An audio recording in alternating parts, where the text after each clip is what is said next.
Figen Budak. 3 çocuk annesiyim. Yaklaşık bir ay önce baş ağrısından dolayı hastaneye başvurdum. Hastanede ilk teşhiste başında 1 santim büyüklüğünde bir kitle olduğunu söylediler. Bunun üzerine kalkıp Diyarbakır Fakülteye gittim. Fakültede beni muayene eden profesör doktor üst üste MR'a koydu. Yaklaşık 1,5 ay sürdü. Bazı MR'ların yanlış çekildiğini, onun üzerine tekrardan MR'a koyuldu. Bir hafta önce tekrardan gittiğimde MR sonuçlarımı öğrenmek için orada bana başımın arkasındaki kitlenin 2 santim büyüklüğüne vardığını ve başımın ön tarafına da sıçradığını söylediler. Profesör doktor bunun üzerine beni ameliyat edemeyeceğini, çünkü cihazların olmadığını söyledi. Böyle, eğer ki tüm riskleri göz önüne almak istiyorsan seni ameliyat ederim, ya kör olursun dedi ya da felç kalırsın dedi. Bunun üzerine ben hiçbir şekilde hiçbir hastaneye müracaat edemiyorum maddi durumum olmadığı için.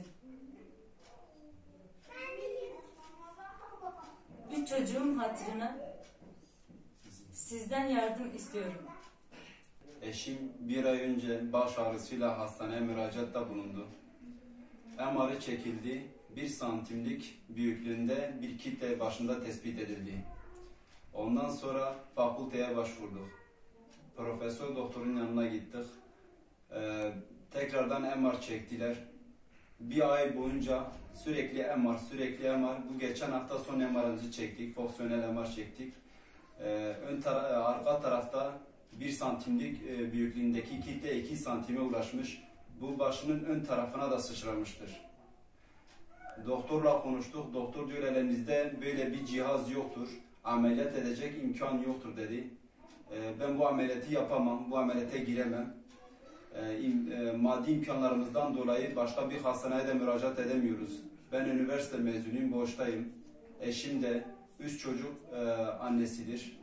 3 çocuğumuz var. Küçücüktüler yani. Bir şey yapamıyoruz. Onlara bakıyoruz, ciğerimiz yanıyor. Allah rızası için yetkisiz yetkililerden yardım istiyoruz. Bir an önce bu eşimin hastalığına çare bulunmasını istiyoruz.